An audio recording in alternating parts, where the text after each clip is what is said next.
certain things to get to a certain place. And I mean ethical things, not baby oil things, not crazy things.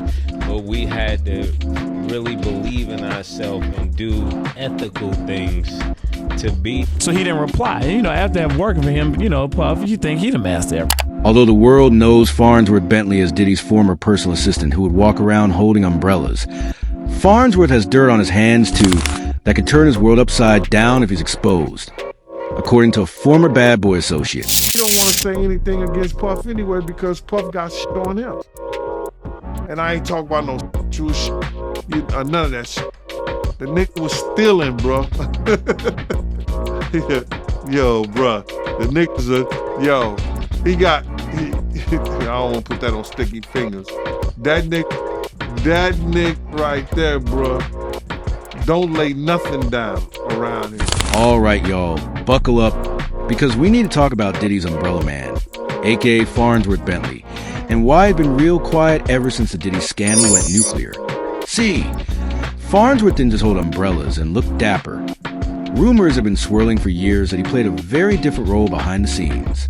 And lately, between Cassie's court docs and testimony and shady comments about Farnsworth from insiders like Diddy's ex-bodyguard Gene Deal, those rumors are turning into a full-blown investigation by internet detectives.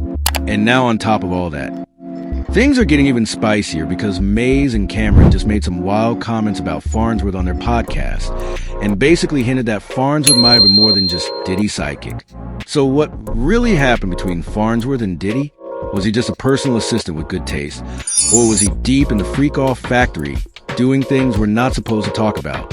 Let's break it all down. I watched this man disrespect you every chance he got, talk to you like it's big. I think Farnsworth is his little boyfriend, girlfriend at one time, because you have to see how they was conducting themselves. Ever since the whole Diddy scandal exploded, fans have been side-eyeing his old assistant Farnsworth Bentley and wondering what really went on behind the scenes between Farnsworth and Diddy.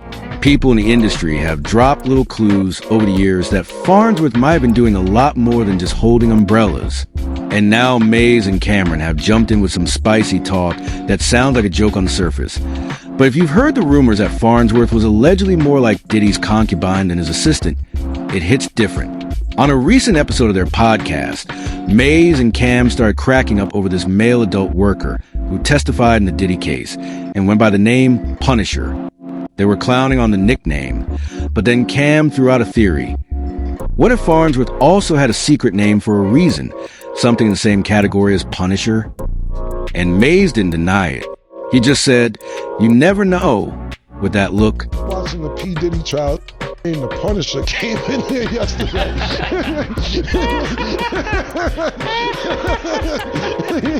Was he running around Bad Boy back in the days, murder?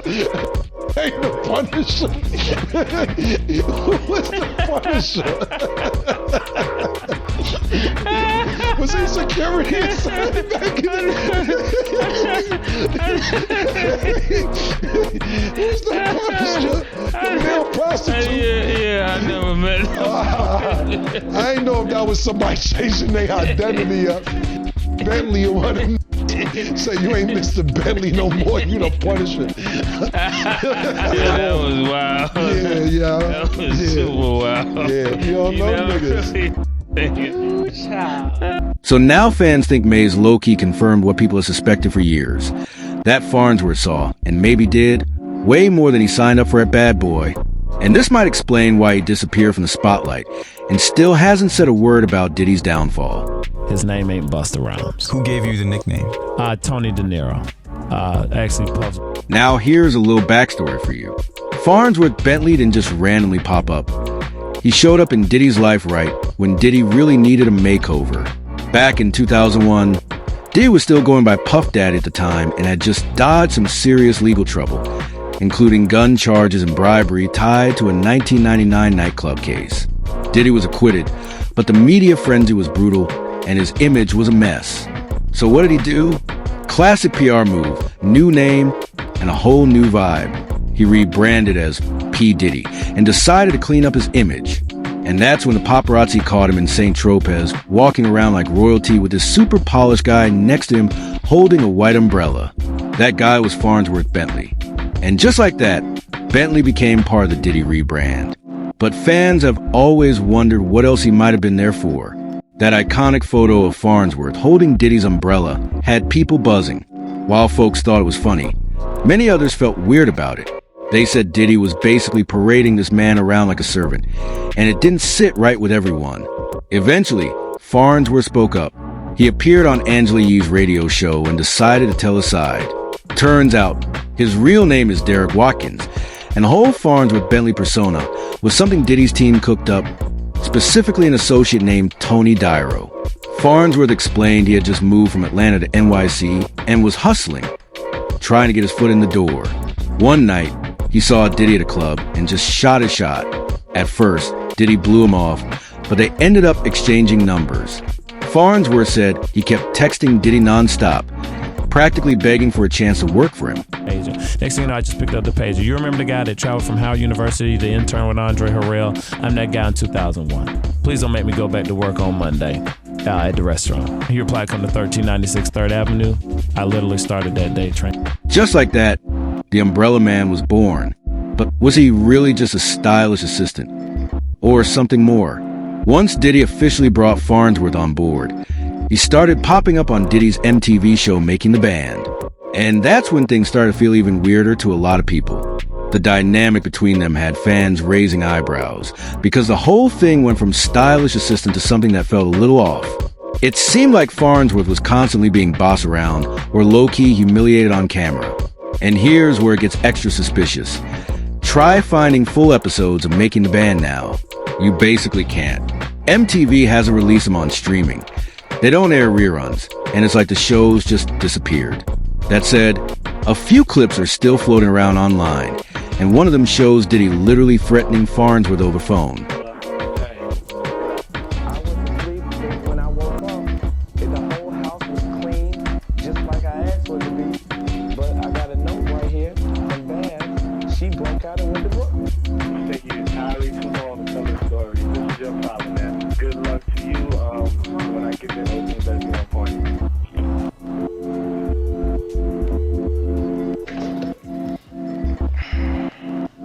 Fans who watched Making the Band back when it first aired still remember how weird things got between Diddy and Farnsworth. A lot of people say you could clearly see Diddy mistreating him on camera, barking orders, talking down to him, just overall bad vibes. And then there's the money part. Farnsworth told Angela Yee that Diddy was basically not paying him at first. He did try to walk that back a bit, saying Diddy wasn't paying him initially, but that once he started rising the ranks, he eventually got paid more. So now fans are wondering, did Farnsworth eventually start doing more than just holding Diddy's umbrella to earn that pay upgrade? He's making really good money in the restaurant business. That actually. good though? That's a Like $100,000. Yeah, that's pretty good, right? yeah, that is For pretty New good. York. Yeah. And back then too. It's 98. Like, that's a lot of money. Wow, I'd have stayed. Yeah, 90, 100. Like, I was doing well. So, and He wasn't paying that much. Yeah, no way. at all. Not initially, but you get in, you get your hustle. Keep in mind, Farnsworth actually is down here in Atlanta. He's married, 2 kids. He just lives a quiet life. Yeah, he should. He should. He ain't say nothing about me. He know I know his business. But here's what makes things even more suspicious. On paper, Farnsworth's job title never officially changed. He was always listed as Diddy's assistant. And that's exactly why fans now believe he may have been doing far more behind closed doors, especially when it comes to arranging Diddy's so-called freak-off sessions. This theory gained major traction after Cassie's lawsuit came out. In her court filings, she claimed Diddy had assistants who would help coordinate encounters with male adult workers, even preparing hotel rooms with things like baby oil and Astroglide. Now it gets messier. Diddy's former bodyguard, Gene Deal, recently said that Cassie's lawsuit had redacted portions, essentially hiding the really disturbing details. But that's not all. In another resurfaced interview, Gene flat out said that he knows all of Farnsworth Bentley's business. And the way he said definitely raised a few eyebrows. I don't know. I don't know how much he could do. I don't know if he would say anything because he probably signed an ND, a non-disclosure, and he don't want to say anything against Puff anyway because Puff got shit on him. And I ain't talking about no sexual shit, none of that shit. The nigga was stealing, bro. Yo, bro. The niggas are, he got, I don't want to put that on sticky fingers. That nigga right there, bro, don't lay nothing down around him. You heard me? Don't lay nothing down around dude right there. Yo, Jennifer Lopez had these boots, they cost $5,000. I'm like, what kind of fucking boots cost $5,000? Now you gotta realize, this is like in 2000, early 2000. These boots cost $5,000. And because she was gonna be out of the country or something like that, she didn't have them come to her house down in the village because she would have never got it because they'd be stealing her stuff down there at her apartment. So she had them come to Puff house. She wanted these boots so bad, she was mad. They looked through everything trying to find Jennifer boots. Cause Puff had like Puff, people used to just give him shit and send him shit from everywhere. So he had this room, this mail room in his house with nothing but just shit that he never even opened. But I don't know how Farnsworth Bentley found that shit. But we went over there to his house and we found a lot of Jennifer shit and everybody else's shit that belonged to Puff. I guess Puff had too much stuff in the room and he was just keeping them for it. And you seen this with your own eyes? That's crazy, bro. My own eyes, bro. We went to his apartment. You don't even seem like that type of dude, yo, but damn. Security else, we went over there, man. They had good dude shit, bro. And that's why Puff had to stop messing with him. And then he goes get a show. Puff ain't say nothing. He went and got a show of how to be teaching thugs how to be a gentleman. I hope the first thing he taught them was that don't. And then Gene dropped another bombshell. During a recent episode of The Art of Dialogue, he suggested we shouldn't expect to see Farnsworth testifying in court anytime soon. Why? Because, allegedly, back in the day, Farnsworth was involved in some shady business, including stealing from Diddy. But wait, it doesn't stop there. Over the years, there have been constant whispers that Farnsworth might have been playing the same kind of role for Diddy that Punisher did later on, meaning he was a paid adult worker brought in for freak-off encounters. And here's where it takes a darker turn. Remember that old rumor about Diddy allegedly breaking Kim Porter's nose during a fight on a yacht? Well, according to Gene Deal, that fight happened because Kim caught Diddy with another man. And the timeline matches up suspiciously with when Farnsworth was still around. My nose broken or that somebody was doing something to him when they walked in the room and it caused... We know that incident happened in 2005. And there's even an article from August 2005 reporting Kim was left with a broken nose after an argument with Diddy on a yacht in St. Tropez. And guess what? At that time, Farnsworth was still traveling with Diddy, often accompanying him to luxurious getaways like that. So naturally, fans have started speculating that Kim might have actually caught Diddy with Farnsworth himself during one of those infamous FO sessions. But here's the twist. Around the same time, Farnsworth started pivoting toward music. It was actually Kanye West who gave him his first real industry break. Farnsworth started showing up in Outkast music videos, and even made a cameo in Kanye's The New Workout Plan. Fast forward to 2013, and Kanye invited Farnsworth to work on the Yeezus album, giving him songwriting credits. He later helped produce Ultralight Beam on Kanye's 2016 album, The Life of Pablo. But all the while, there were rumors Farnsworth was stealing from Diddy behind the scenes.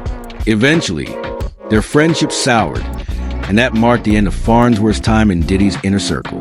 After all that drama, Farnsworth moved back to Atlanta, got married to a woman named Fawn Chambers, and started a family. But some insiders have hinted there's a specific reason he chose Atlanta to settle down. And if you know, you know. Since then, Farnsworth has stayed mostly silent about anything related to Diddy. Fans assumed he'd never speak out, until rumors surfaced last year that Farnsworth might be working on a tell-all book. In February 2024, Media Takeout reported that Farnsworth could finally be ready to tell his side of the story. Not long after that, he posted something cryptic on Instagram, quoting Jay-Z's Grammy speech. "When I get nervous, I tell the truth. And in the caption, he added, "Might delete later, but I'ma just sit this here." But here's the thing. That post came before the Diddy case turned into a full-blown federal investigation and before Homeland Security raided Diddy's properties. Once that happened, Farnsworth went totally silent again. Not a single public word since. So now we want to know what you think. Is Farnsworth Bentley keeping quiet because of those old theft allegations that Gene Deal mentioned? Or is it something way deeper? Like maybe Farnsworth knows he could be caught on one of those tapes the feds seized from Diddy's home? Drop your theories in the comments, and don't miss the next video.